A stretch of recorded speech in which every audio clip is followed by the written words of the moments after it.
vai ter ou não, já é possível saber se será possível ter a AgriShow este ano ou não. Francisco Maturro, muito obrigado e obrigado pela paciência também de ver protelada aí a nossa entrevista, embora sempre desejada na segunda-feira, mas enfim, vai acontecer agora. Bom dia, Chiquinho. Bom dia, Daércio, bom dia a todos.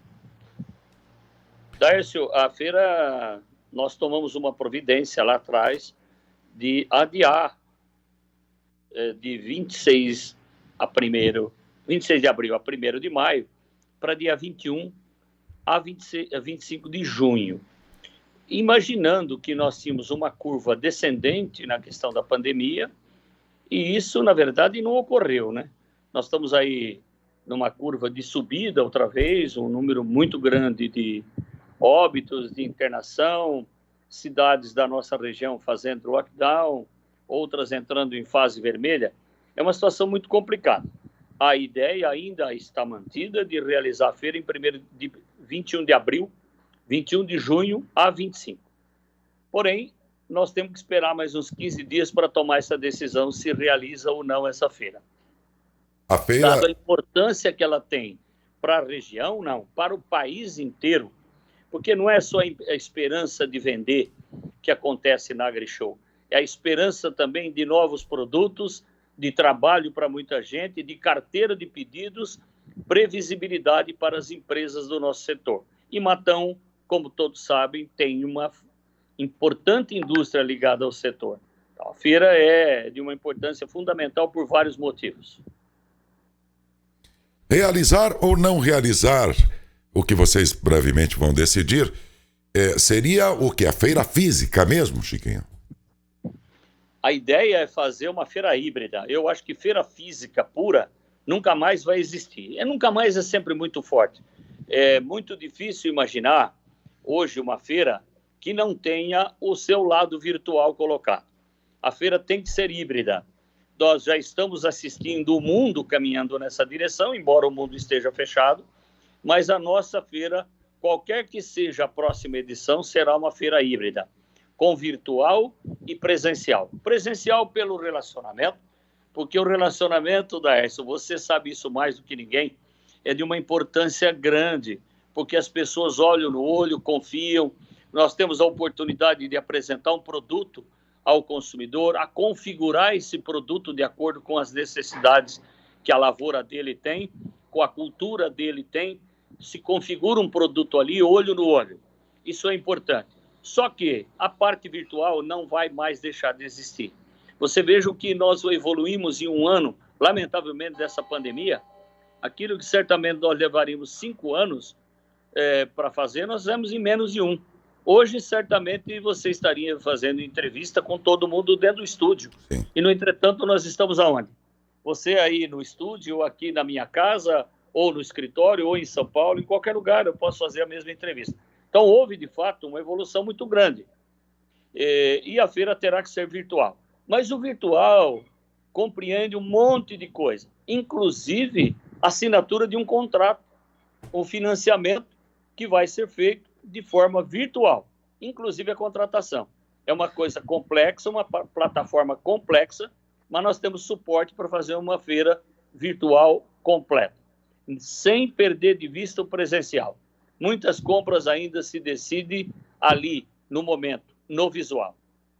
A feira, sempre no final de abril e começo nos primeiros dias de maio, eu imagino que ela era realizada porque ela tinha um encaixe no calendário agrícola, né? Agora, sendo realizada 2 ou 3 meses depois, ela perde essa oportunidade do melhor momento do calendário agrícola para vender e oferecer os produtos? Não, não perde. Por uma razão. Primeiro, o Plano Safra no Brasil, a gente contesta essa data, mas ele é assim, é uma lei, ele começa dia 1º de julho e vai até 30 de junho do ano subsequente. Sempre foi assim desde a década de 60.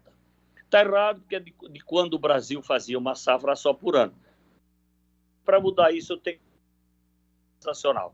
E certamente o Congresso tem, nesse momento, outras prioridades. Por que não perde? Nós não temos safra plantada em junho. As decisões de compra ainda não foram tomadas. Então, é tempo de se fazer uma feira dentro do primeiro semestre até o último dia de junho.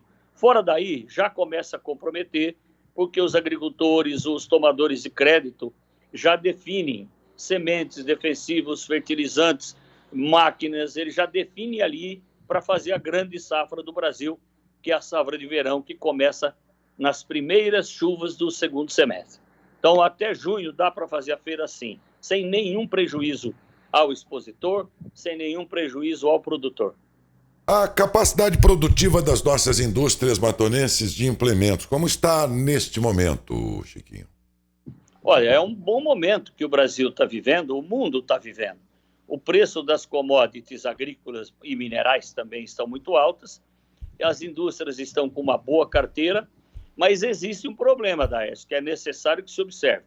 No início lá da pandemia, no ano passado, que estamos fazendo aí praticamente um ano, houve um desequilíbrio na cadeia de fornecimento de matérias-primas e componentes para as indústrias.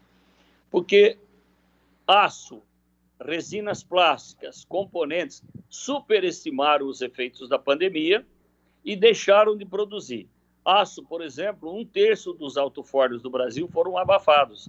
Foram abafados significa que eles não vão produzir por um longo período. Alguns voltam a produzir em 90 dias, outros 120 dias, outros 150 dias. Isso desequilibrou toda a cadeia de produção. As indústrias estão com problema de fornecimento, com aumento descomunal das matérias-primas. Aço, nós temos aqui, está aqui até anotado, de dezembro de 2019 ou janeiro de 2020 até agora, 120% no aço. Tivemos 97% de aumento nos tubos. Tivemos aumento de 88% em componentes. Isso é uma loucura para administrar. Ninguém aguenta. Não tem como administrar, porque é uma cadeia desequilibrada de fornecimento. Então, entra o mercado da distribuição, que esse você sabe como faz. Ele é um atravessador e um oportunista. Ele está no negócio dele. Muitas vezes as empresas da distribuição e comprar na distribuição que tiver no mercado. Isso é lei do mercado, a gente não gosta, mas desequilibrou as cadeias de produção. As indústrias têm carteira, mas sofrem com o quebrado dos custos, sem previsibilidade.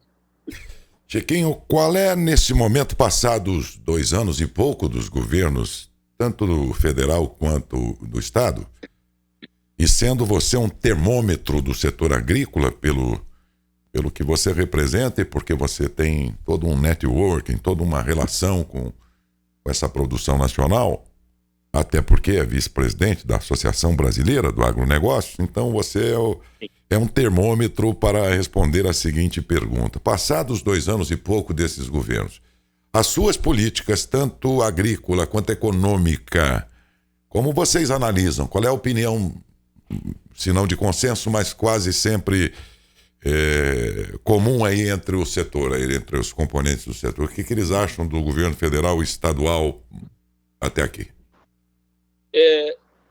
Daércio, o governo está aprendendo a governar. O Bolsonaro, todo mundo sabe que ele vai morrer exatamente desse jeito aí. Ele fala antes de fazer. Quem tem a caneta que o presidente da República tem, ele poderia simplesmente usar a caneta. Ele tem falado demais, isso desequilibra o mercado. Por outro lado, ele tem um time de ministros que nós temos que respeitar, claro, com as suas exceções. Pouca gente fala do ministro Tarcísio. Infraestrutura e logística. O Brasil caminhou em 2 anos o que não caminhou em 3, 4 décadas. Em rodovias, ferrovias, hidrovias e portos e aeroportos. O Brasil caminhou muito na infraestrutura e logística. Isso é fundamental. Não é só para o agro, é para o país como um todo. Ter mobilidade é demandante, o país é demandante disso. Fora que ele traz benefícios, ele traz também geração de empregos, de uma mão de obra que menos qualificada para essas obras que estão se realizando no... Veja você que ele fez tudo isso com iniciativa privada, concessões. Estado de São Paulo, há mais de 20 anos, o governo Mário Covas já deu o exemplo. Nós estamos nessas rodovias hoje porque elas são concessionadas. Se tivesse a cargo de governos, nós não daríamos conta. Então, o governo caminha ainda a passos lentos na questão de privatizações e concessões, mas parece que com esse novo Congresso Nacional, Câmara e Senado, alinhou-se a agenda com o Executivo e volta a caminhar as reformas tão necessárias para o país.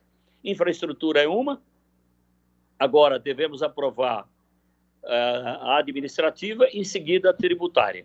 Nós temos que sair desse emaranhado de tributos. O Brasil, ninguém está pedindo redução das taxas. Nós estamos pedindo simplificação. Você, para trazer um exemplo muito próximo, nós temos empresas em Matão com mais gente na área fiscal do que no comercial e ainda correndo o risco de ser autuado. Então, é muito complexo o que o Brasil vive. O Brasil está aprendendo a viver no liberalismo. Nós temos que sair dessa dependência de governo e parece que o caminho é esse. Bolsonaro dá aquelas escorregadas dele e ele vai continuar assim. Mas ele tem um bom time de ministros. Não há dúvida e eu acho que o Brasil caminha bem. Não há dúvida que a reforma tributária, por exemplo, é fundamental, mas eu fui tentar entender a ideia do que seria essa reforma tributária e vi lá que basicamente se restringe a juntar PIS/COFINS e não é a reforma que a gente queria, pelo que eu li lá, sabe, Chiquinho?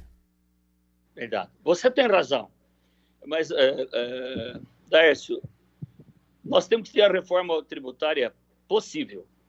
Depois, com o tempo, vai se arrumando. A reforma tributária perfeita, nós não vamos conseguir nada, mas nós temos que dar o primeiro passo. E o Congresso Nacional, me parece agora, não, tenho convicção que está disposto a encarar esse tema. Esse tema é complexo, como também é muito complexo a questão da reforma administrativa.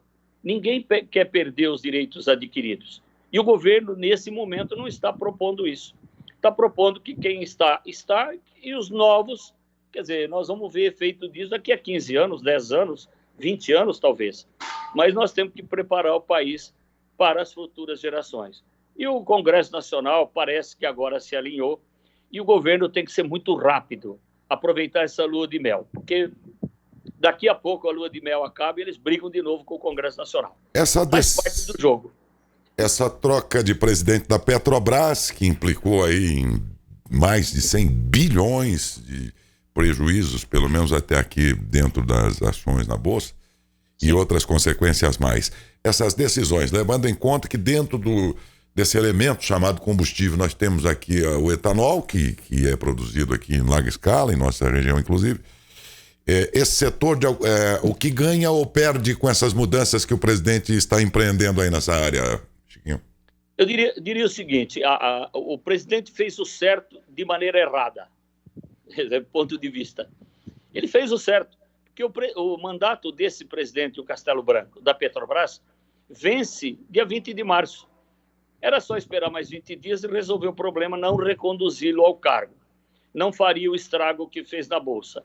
Isso, a Bolsa teve um estrago na segunda-feira e ontem já recuperou parte. Bolsa é isso mesmo, ela recupera no médio e no longo prazo, recupera.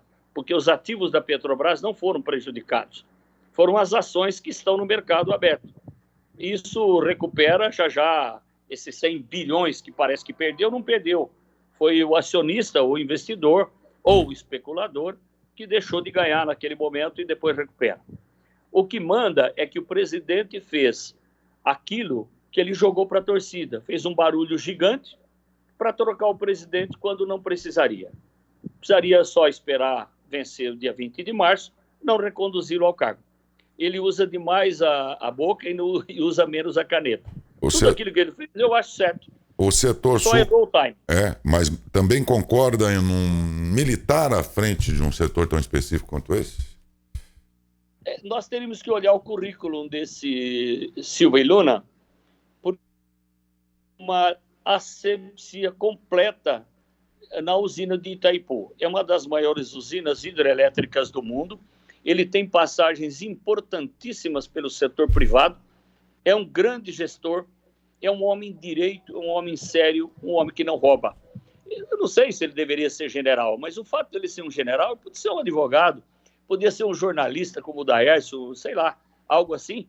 E é importante que ele seja um bom gestor e coloque a Petrobras O Brasil não depende de petróleo importado, de todo o nosso setor de combustíveis atrelado aos preços internacionais do petróleo, que sobe e desce também com uma velocidade absurda.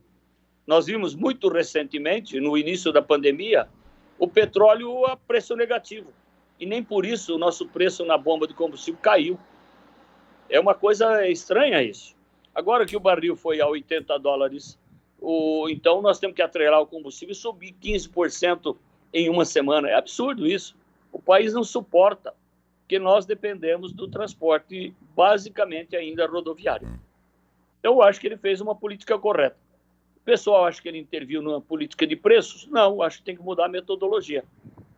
A metodologia de usar o petróleo no mercado internacional eu não acho correta. Em volume de petróleo produzido, nós somos autossuficientes. Não somos no refino, mas no petróleo bruto, sim.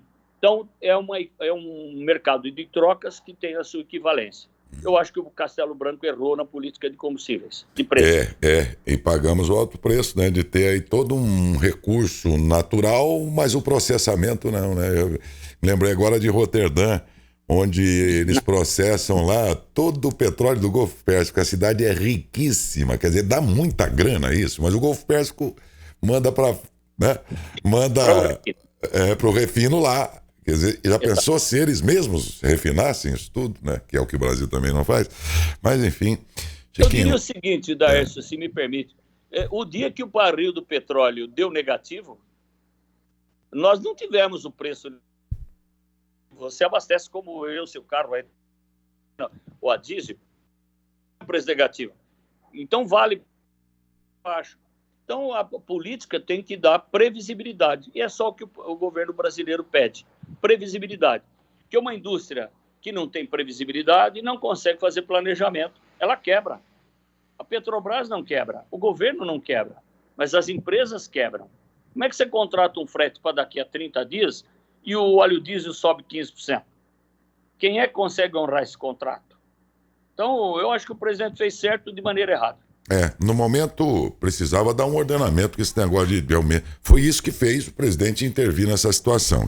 Ele, é uma instabilidade total, aumentos sistemáticos ali, diários, ninguém aguenta trabalhar com uma programação desta e tal. E é isso que teria feito o presidente intervir nesse setor, ainda que com algumas consequências de perdas aí, do valor das ações e tudo, mas o propósito do presidente é esse. Mas realmente podia ter esperado, era dia 22 agora já, né? Dia 20 de março, quer dizer, por 20 dias ele fez um estrago desse. Não precisava ter feito esse carnaval todo, né? Isso também acho verdade. O Bolsonaro foi eleito com esse discurso, viu, Daércio? Ele é um cara populista. Aliás, o brasileiro gosta de populista, aqui entre nós. Vamos ver a história brasileira e vamos ver que se você botar um cara super competente, mas tímido para candidato à presidência, o maior PhD brasileiro está lá candidato, mas ele é tímido, não é um cara barulhento. Aí você põe alguém que é o inverso disso tudo, mas é do barulho. O povo brasileiro gosta de eleição como se fosse Corinthians e Palmeiras, Flamengo e Fluminense, Grêmio e Internacional. Ele quer se apaixonar pelo cara ali e tal. E é assim, ué. Né? Sempre foi. Exatamente assim. O Lula, né? Vamos ver a história aí, Fernando Collor de Mello, foram fenômenos que chegaram, encantaram, né, Chiquinho? Porque o povo gosta de emoção, o brasileiro gosta, né? Ele gosta de emoção. Na TV, o povo adora. Né? É isso aí. É o jeito nosso, certo ou errado, mas é assim que a maioria gosta de votar, né? Um alemão, por exemplo, não hesitaria em votar numa Merkel com toda a seriedade e tal. Se tivesse um outro candidato populista, o povo lá não ia se encantar pelo populismo. Mas é o jeito deles. Isso na Segunda Guerra Mundial, viu que deu, né? Pois é, bem lembrado. Comunicador, né? É verdade. Francisco Matur, sempre uma grande honra e prazer falar com você. E porque também a gente fala sobre coisas que no momento não são boas, mas a tua fala é sobre isso, mas sempre com aquela pitada de expectativa e de ânimo que você tem, que é o que lhe dá longevidade, lhe dá tanto respeito no seu meio. Agradeço mais uma vez pela sua gentileza. Bom dia, Chiquinho. Estou sempre às suas ordens, Daércio. Um bom dia a todos. Bom dia.